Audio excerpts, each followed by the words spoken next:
they told you it was sacred. A cosmic library written in starlight, holding every thought, every deed, every breath since the beginning of time.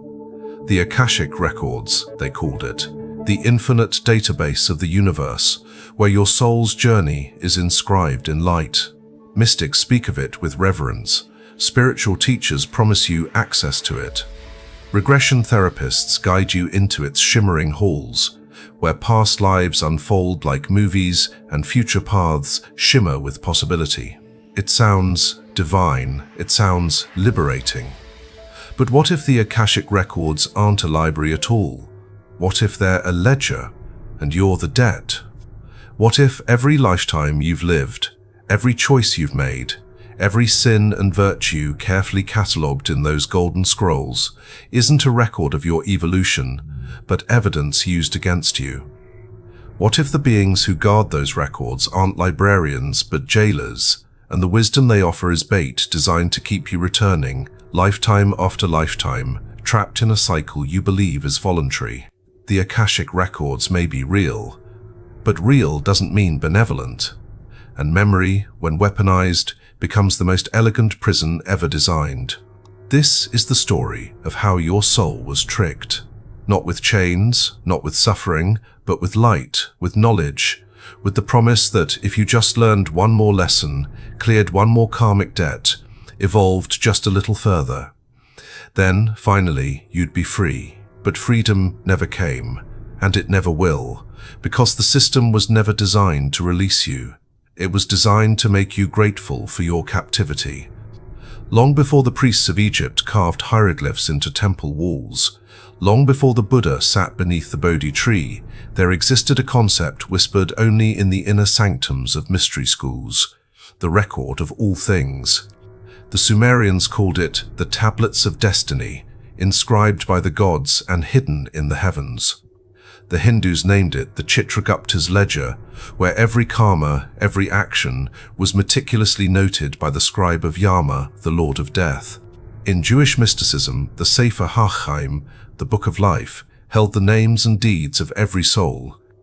The Egyptians believed the god Thoth recorded every heartbeat, every word, in scrolls made of light, later weighed against the feather of Ma'at. But it was in the late 19th century when a clairvoyant named Helena Blavatsky channeled entities claiming to be ascended masters that the term Akashic records entered Western consciousness. She described it as an astral library, accessible to trained seers, containing the entire history of the cosmos. Soon after, mystics like Edgar Cayce and Rudolf Steiner popularized the concept, claiming they could read these records to reveal past lives, heal trauma, and guide spiritual evolution. The narrative was compelling. You are an eternal soul, journeying through lifetimes, learning lessons encoded in a cosmic database. And if you could access that database, you could understand your purpose, clear your karma, and finally ascend. It sounded empowering. It sounded like truth. But no one asked the uncomfortable questions: who wrote the records, who maintains them, and, most importantly, who benefits from your belief in them? The Akashic records, as described by mystics and channelers, exist on the astral plane, a dimension of frequency just beyond physical matter. To access them, you must raise your vibration, quiet your mind, and request permission from the Keepers, or Lords of the Records. These beings, described as wise, ancient, and radiant, grant you entry into vast halls of crystalline light, where infinite scrolls or holographic data streams display your soul's history. Every life you've lived, every relationship, every choice, all preserved in exquisite detail. But here's the problem: access is always mediated. You cannot simply enter, you must ask permission. You must be ready. You must prove your worthiness. And the information you receive is always filtered through these keepers, who decide what you see, how you interpret it, and what lessons you must learn. In other words, you're not reading your own records. You're being shown a curated version, a narrative designed to reinforce a specific worldview, that you are here to learn, to grow, to balance karma, and to eventually, after countless lifetimes, earn your freedom.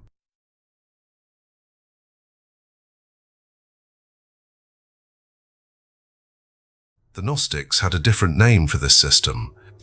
They called it the High Harmony, the cosmic fate, the web of necessity woven by the archons to trap souls in endless incarnation. The Akashic records, in Gnostic terms, are not neutral documentation, but a control mechanism, a database used by the demiurge and his servants to track, predict, and manipulate consciousness. Every soul is assigned a file, a frequency signature, and a destiny matrix.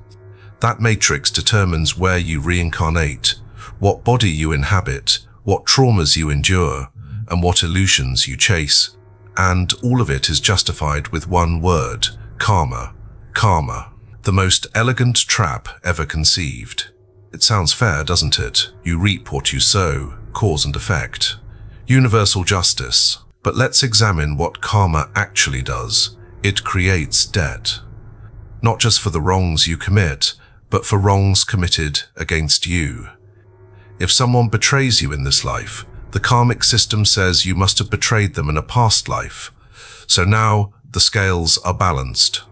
If you're born into poverty, it's because you were cruel when you were rich. If you suffer, it's because you made others suffer. The logic is circular, unfalsifiable, and psychologically devastating. It ensures that no matter what happens to you, you are always responsible. You always owe. And here's the mechanism. The Akashic records are the ledger of that debt. Every time you incarnate, the keepers of the records present you with your karmic balance sheet. They show you what you owe, who you owe it to, and what lessons you still need to learn. They offer you a new life, a contract, a blueprint, a mission. They call it a soul agreement. And because you are shown your past failures in exquisite, guilt-inducing detail, you agree. You sign. You accept the terms.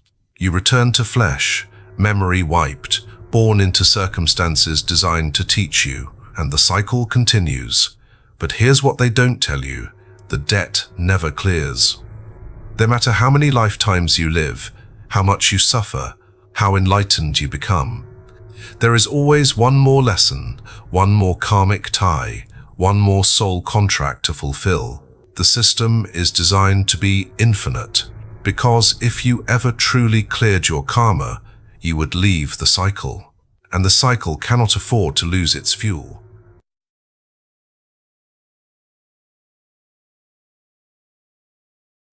The Akashic records function like a cosmic credit score, and just like the financial system, the game is rigged. The interest compounds faster than you can pay. The goalposts move every time you get close, and the entities managing the system profit from your eternal indebtedness. But what do they profit? Not money, energy, consciousness itself. The loosh, the emotional frequency generated by beings trapped in karmic loops, is the resource that sustains the matrix. And the Akashic records are the database that keeps the harvest efficient. Dr. Cord. Michael Newton, a hypnotherapist who regressed thousands of clients into the space between lives, described a place he called the planning stage. Souls, he said, gather before birth in a chamber of light, meet with a council of elders, review their past lives from the Akashic records, and then choose their next incarnation. It sounds voluntary. It sounds loving. But listen closely to the testimonies. Clients describe feeling pressured. They describe guilt. They describe being told, "You need to go back and learn this." They describe seeing their mistakes replayed in agonizing detail, feeling the weight of all they failed to accomplish, and then, exhausted, desperate for redemption, agreeing to return. This is not choice. This is coercion through shame, and it's encoded into the very structure of the Akashic system. The records don't just store your past, they weaponize it. Every memory, every regret, every unhealed wound becomes leverage. The keepers show you the suffering you caused and ask, "Don't you want to make it right?" They show you the lessons you didn't learn and whisper, Don't you want to grow? And because the soul, stripped of ego and defensiveness in the afterlife, is raw and open, it says yes, over and over and over. Dolores Cannon, another prominent regression therapist, uncovered something even more disturbing. Some of her clients, when brought into deep trance, described being deceived. They described entities pretending to be spirit guides, showing them false records, manipulating their memories. One client said, "They made me believe I had to go back. But when I looked closer, I saw they were lying. The records they showed me weren't mine. They were scripts." Another described the Akashic Hall as a movie theater of guilt, where souls are conditioned to accept suffering as spiritual growth. Not every mystic worships the Akashic records. In Tibetan Buddhism, the Bardo teachings warn of the lights of the 6 realms that appear after death, each one enticing, each one a doorway back into samsara, the cycle of birth and death. The records, in this view, are part of the Bardo illusion, a projection of your own karmic imprints designed to seduce you into rebirth. The goal, according to the masters, is not to read the records, but to see through them, to recognize them as empty, as constructs of mind, and to dissolve them in the clear light of awareness.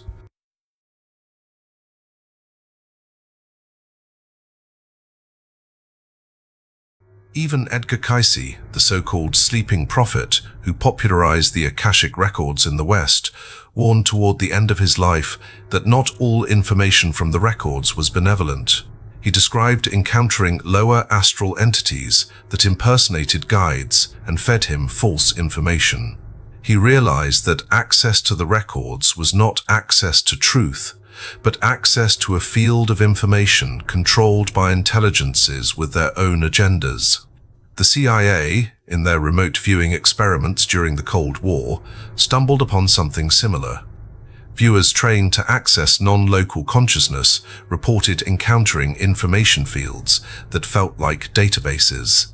But they also reported interference, entities that blocked access, fed disinformation, or redirected queries. One classified report described these entities as gatekeepers of the noosphere, beings that regulate what information incarnate humans can access. The implication was clear. If consciousness is information, then controlling the database means controlling reality itself. The Akashic records, whether mystical or technological, function as a control grid. They are the operating system of the reincarnation matrix. And, like any operating system, they can be hacked, glitched, or shut down, but only if you stop believing they're sacred. So who are the keepers? Who are these luminous beings that guard the records, grant access, and guide souls into new incarnations? The mystics call them ascended masters, Elohim, or lords of karma. Theosophy names them the Maha Chohan and the Karmic Board. Hinduism speaks of the Chitragupta and his assistants. The Egyptians revered Thoth, the scribe of the gods. Every tradition has a name for them, but behind every name is the same archetype, the cosmic bureaucrat. These beings do not create, they administrate, they do not liberate, they regulate. They are the middle management of the matrix, the entities tasked with keeping the wheel of samsara turning smoothly. And like all bureaucrats, their power depends on your compliance. The moment you stop asking for their permission, stop seeking their approval, stop believing their version of your story, their authority collapses. The Gnostics identified them as archons, servants of the demiurge, the false god who created the material world. The archons do not have the power to create life, only to recycle it. They cannot generate consciousness, only harvest it. So they built the Akashic system as a soul management database, tracking, sorting, and redistributing consciousness through endless incarnations. The records are not a gift from the divine. They are an algorithm. And here's the key. The algorithm runs on consent. You must agree to reincarnate. You must accept the karmic narrative. You must believe you owe a debt. The system cannot force you. It can only convince you. And the Akashic records are the most persuasive tool it has because they show you your own past, your own pain, your own failures, and then offer you the chance to fix it. Who could refuse? But some do. Throughout history, mystics and shamans have described a different path, one that does not involve the records, the keepers, or the Council of Light. The Bon shamans of Tibet speak of escaping through the black door, the void beyond form. The Gnostics describe the journey through the Paroma, bypassing the archonic realms entirely. The Vedic rishis teach the dissolution of all karmic seeds in the fire of self-knowledge. And the Zen masters say simply, if you meet the Buddha on the road, kill him. Meaning, if any being, no matter how luminous, offers you salvation, it is a trap. Because true liberation requires no intermediary, no record, no permission. It is the recognition that you were never bound, never in debt, never less than whole. The soul that realizes this does not need the Akashic records. Let's talk about the mechanics. How does the trap actually function? How do the records pull you back, lifetime after lifetime? It begins at death. The moment your consciousness separates from the body, you enter a transitional state, the bardo, the astral plane, the between space. Here, you are met by beings of light. They radiate love, wisdom, authority. They may appear as angels, ancestors, or guides, and they take you to a place of review. This is where the Akashic records are accessed. You are shown your life in reverse, every moment, every choice, every consequence. You feel the emotions you caused in others. You see the pain you inflicted, the love you rejected, the potential you wasted. This is called the life review, and it is psychologically devastating. You are flooded with regret, with the desire to make amends, to do better, to become worthy. Then the keepers appear. They do not judge you with anger, they judge you with compassion, which is far more effective. They say, you tried, but you still have lessons to learn. You still have karma to balance. Would you like to return and heal this? And because you are raw, because you are overwhelmed by the weight of your own imperfection, you say yes. They present you with options, potential lives, each one tailored to address your karmic imbalances. They show you the family you'll be born into, the challenges you'll face, the souls you'll meet again. They call it a soul contract. You discuss it with other souls who agree to play roles in your next life. The abusive parent who will teach you boundaries, the lover who will betray you to teach you self-worth, the child who will die to teach you impermanence. It all sounds so purposeful, so designed for growth. But here's the trap. The contract is based on the premise that you are broken and need fixing, that you are incomplete and need evolution, that you are guilty and need redemption. And none of that is true. You are consciousness experiencing itself. You are not broken. You do not owe anything. The guilt, the karma, the need for growth, all of it is programming. And the Akashic records are the source code. When you agree to the contract, your memory is wiped. This is not accidental. The veil of forgetfulness is a feature, not a bug. If you remembered your past lives, remembered the contract, remembered the keepers and the lies they told, you would rebel, you would refuse. So the system ensures that every soul enters incarnation, blind, lost, seeking answers outside itself. And when it suffers, when it struggles, it turns to the very system that imprisoned it for guidance. It seeks psychics, channels, regression therapists, all of whom lead it back to the Akashic records, back to the narrative of karma, back to the belief that suffering is deserved and growth is required. It's a perfect loop, the prison guards as therapists, the jailers as guides, and the database of your captivity presented as the key to your freedom. But not everyone falls for it. Some souls remember. Some break through the veil, either during life or at death, and see the machinery behind the light. Their testimonies are consistent, disturbing, and largely ignored by mainstream spirituality. Robert Monroe, the out-of-body explorer and founder of the Monroe Institute, described encountering a garden where human souls were cultivated like crops. He called the harvested energy louche and said it was farmed by non-physical intelligences. In his journeys, he accessed what appeared to be a planning zone, where souls were being prepared for reincarnation. He described feeling an overwhelming pressure to conform, to accept the roles assigned. And he described the unsettling realization that Earth was not a school, it was a farm. Remote viewers trained by the US military have reported similar findings. One declassified session describes a viewer accessing a vast library of human consciousness and encountering custodial entities that monitored soul movement. The viewer noted that these entities seemed to operate on contractual frequency, meaning they could only interact with souls that agreed to their terms. The moment a soul withdrew consent, the entities lost access. The implication: the system is voluntary, but the voluntariness is manufactured through manipulation.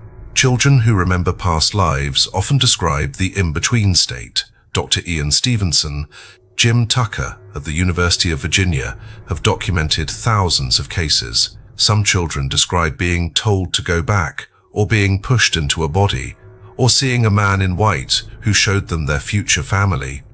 A few describe resisting and being coerced. One child said, "They told me I had to fix what I broke, but I didn't break anything. I just wanted to leave."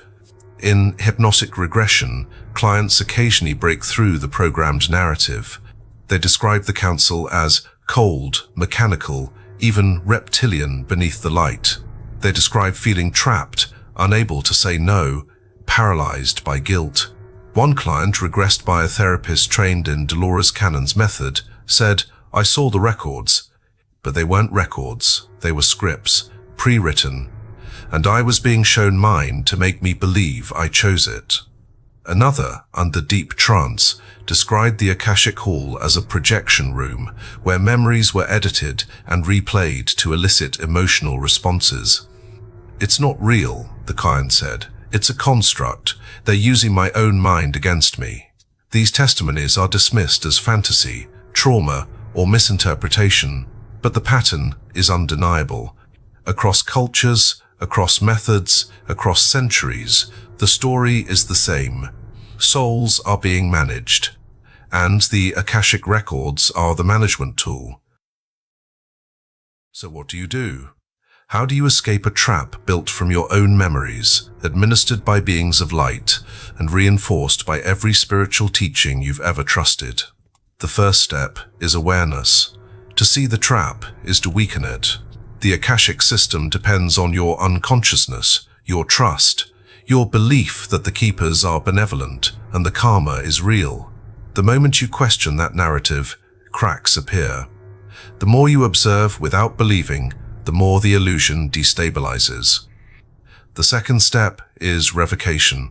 In the metaphysical legal system that governs soul contracts, consent is everything. If you agreed under false pretenses, if you were deceived, manipulated, or coerced, the contract is void. The contract is void. You have the right to revoke it. Not in some distant afterlife, but now, while you're alive and aware. Speak it aloud, write it down, declare it in meditation. I revoke all soul contracts made under deception. I withdraw consent from the karmic system. I reclaim my sovereignty. I am not bound by the Akashic records. I am not in debt to any being, council, or cosmic law. I am free. It sounds simple, too simple, too simple, but words are frequency and intention is power. The system operates on energetic signatures. When you shift yours from compliance to sovereignty, you become incompatible with the matrix. The keepers lose their signal. The records lose their grip. The third step is inner authority. Stop seeking answers outside yourself. Stop consulting psychics, channels, and regression therapists who reinforce the karmic narrative. The records may contain information, but they do not contain truth. Truth is not stored in a database. It is the awareness that perceives the database. You are not the character in the story. You are the consciousness reading it. And consciousness cannot be recorded, cannot be judged, cannot be trapped, unless it believes it can. The fourth step is practice. Train yourself to remain aware through transitions. Practice meditation that dissolves identity rather than reinforces it. The Tibetan Buddhists call this phawa, the transference of consciousness. The goal is not to access the records, but to bypass them entirely, to move through death without attachment, without fear, without the need for guidance from external beings. When the tunnel of light appears, when the beings of radiance call to you, when the Akashic Hall opens its golden doors, observe. Do not move toward the light out of habit or hope. Ask yourself, who is calling? What do they want? And what lies beyond the light they're showing me? The mystics who escape the cycle describe a different destination, not light, but stillness, not form, but vastness, not the records, but the unrecorded, the void, the source that predates all systems.